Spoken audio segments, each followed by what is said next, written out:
The morning I realized I could no longer breathe under the weight of my own life began like any other. Coffee steaming in a mug I'd chosen because it projected the right image, artistic yet practical.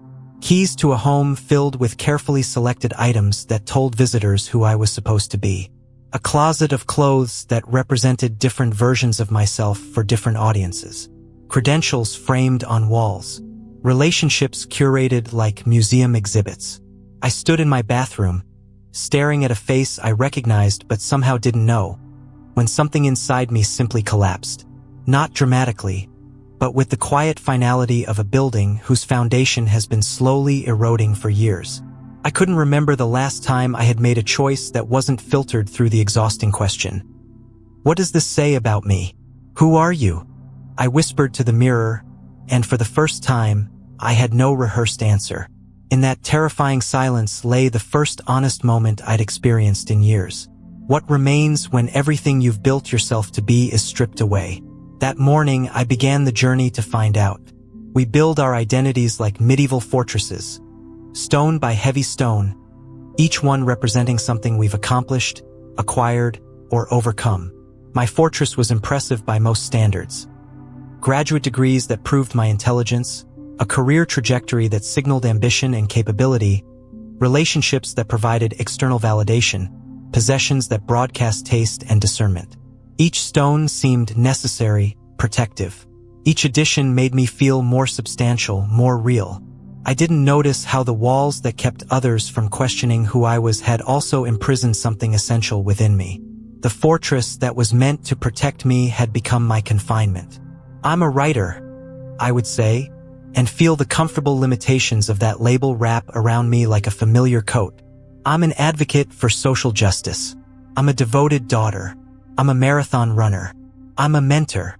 Each declaration was both true and a magnificent distraction from the underlying emptiness these identities were meant to conceal. The most seductive aspect of the constructed self is its apparent solidity. My collection of identities felt permanent, immutable. I was these things.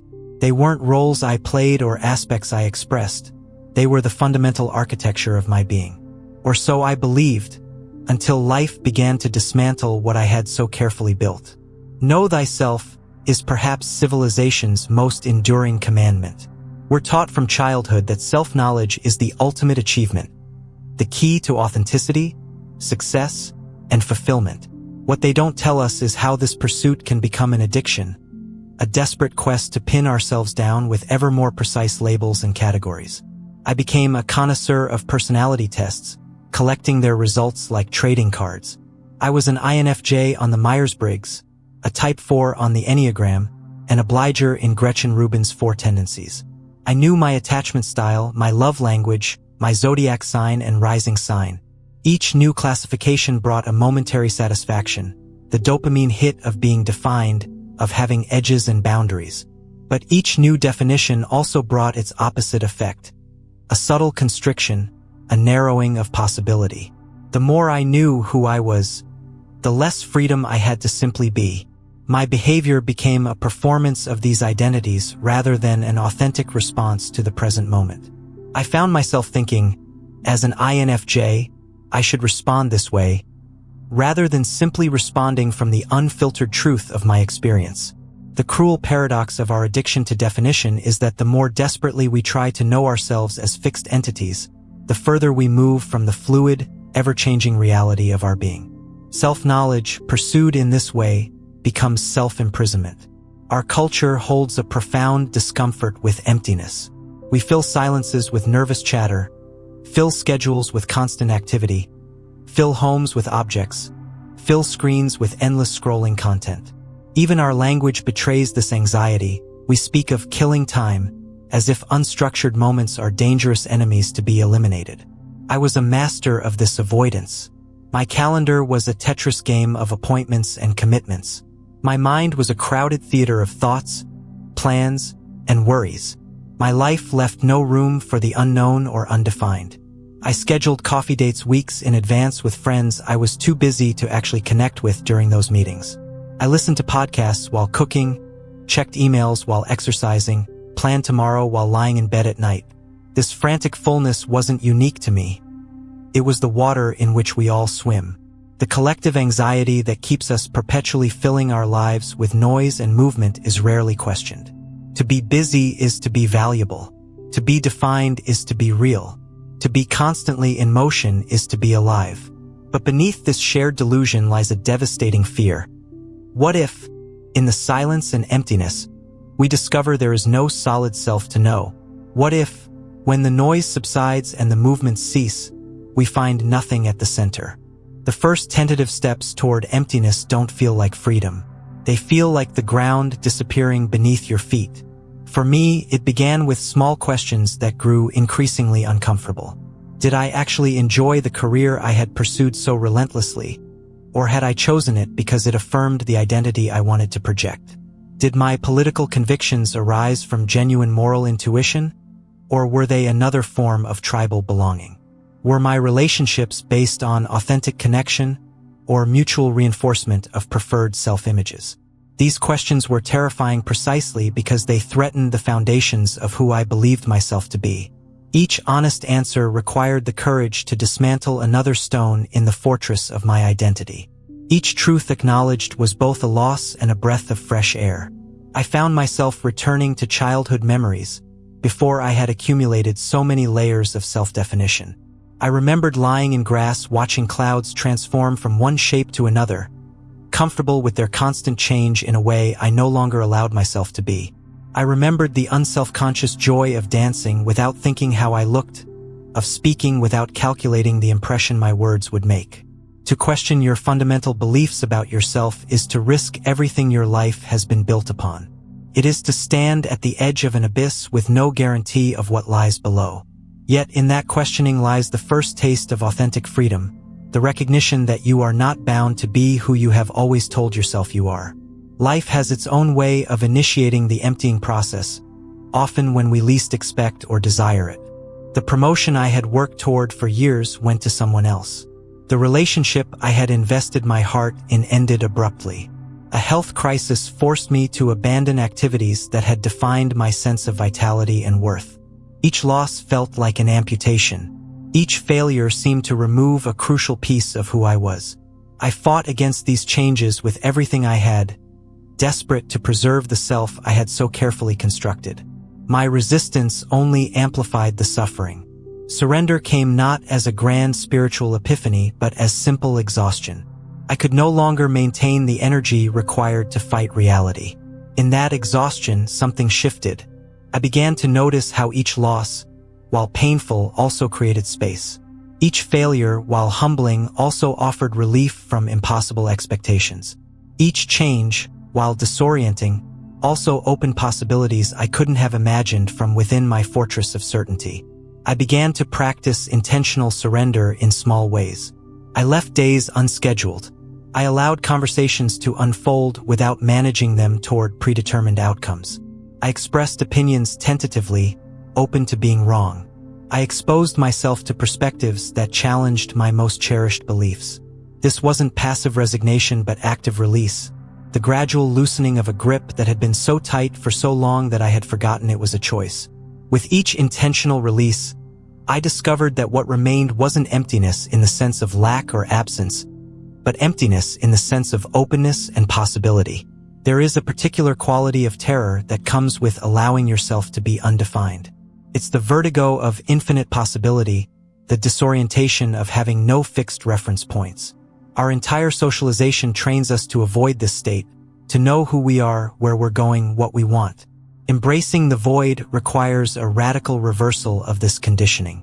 It asks us to become comfortable with not knowing, to find stability in instability itself. This is not a theoretical exercise, but a lived experience that reshapes our relationship with existence. I began spending time in deliberate silence, not filling it with meditation instructions or spiritual goals, but simply resting in the spaciousness of being without definition. These periods were sometimes peaceful, sometimes excruciating. My mind would frantically search for something to grasp, some identity to inhabit, some problem to solve. Gradually, these desperate movements subsided.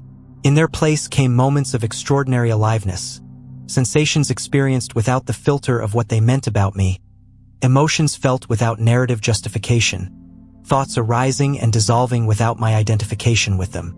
The paradox revealed itself. Only by emptying myself of fixed definition could I experience the fullness of being alive. Only by releasing my grip on who I thought I was could I discover who I might become.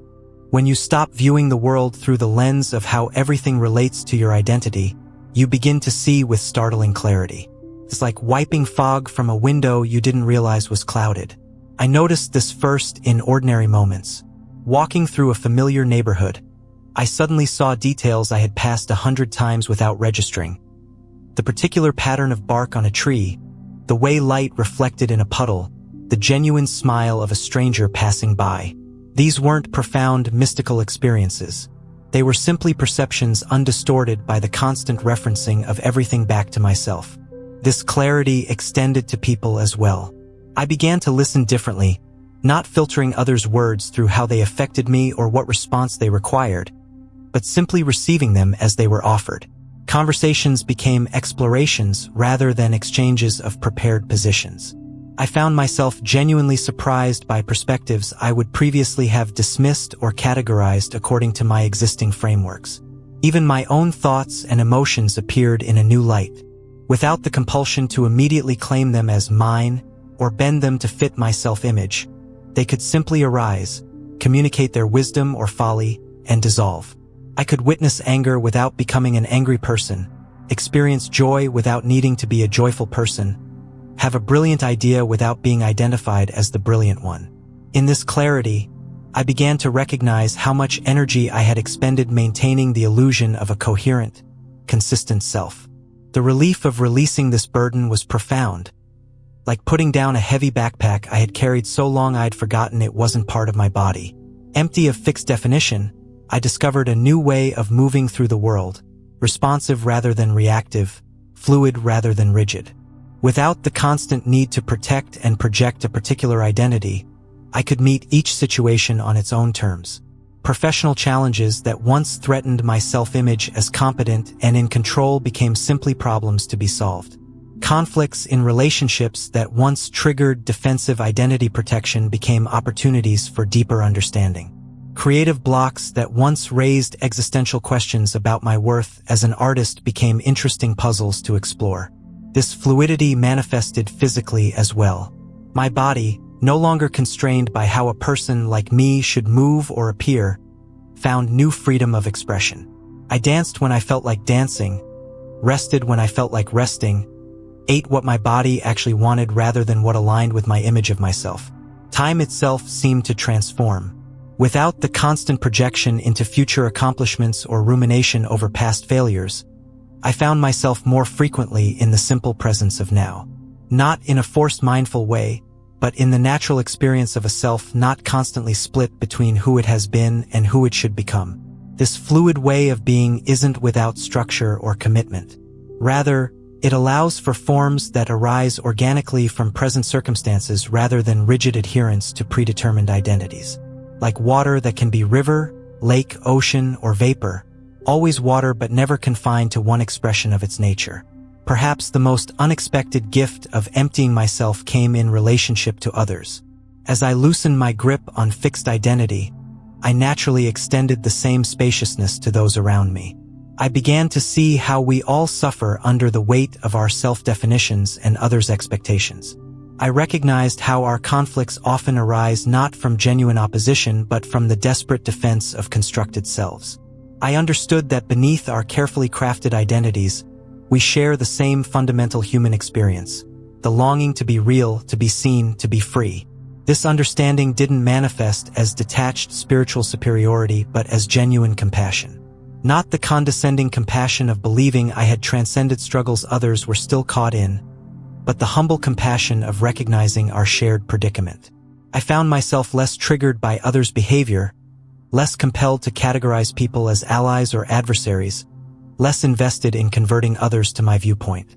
In place of these reactions arose a simple curiosity about the infinite expressions of being human and a genuine desire to create spaces where others might also experience the relief of not having to be anyone in particular. This compassion extended to my past self as well. I could look with tenderness at the person who had tried so hard to build an impressive identity, who had believed that being something specific was the path to belonging and meaning. That self wasn't wrong or deluded.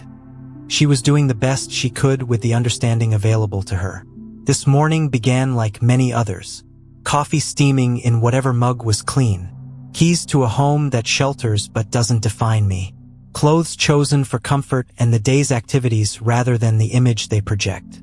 A face in the mirror that I neither idolize nor criticize but simply inhabit. I still write, advocate for justice, run, mentor, and love. But these are expressions flowing from emptiness rather than identities I clutch for security. Some days they emerge strongly, other days not at all. Either way, I remain. The question, who are you, no longer terrifies me.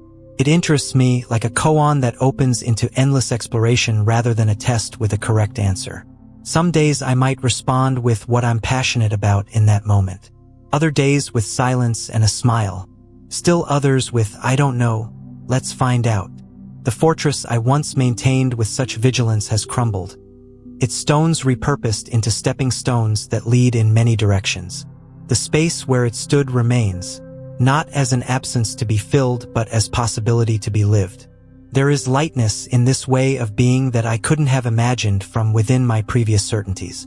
Not the insubstantial lightness of disconnection, but the profound lightness of no longer carrying what was never mine to bear, the burden of being someone specific and unchanging in a world of constant flux. True self-knowledge, I've discovered, isn't about accumulating more precise definitions of who you are. It's about recognizing that at your essence, you are empty of inherent, fixed identity, and in that emptiness lies your greatest freedom. Not empty as in lacking or hollow, but empty as in spacious, available, alive with potential. In emptying myself, I have become most fully human. In releasing the need to be something in particular, I have discovered the joy of being everything and nothing, moment by moment, breath by breath, in this one wild and precious life.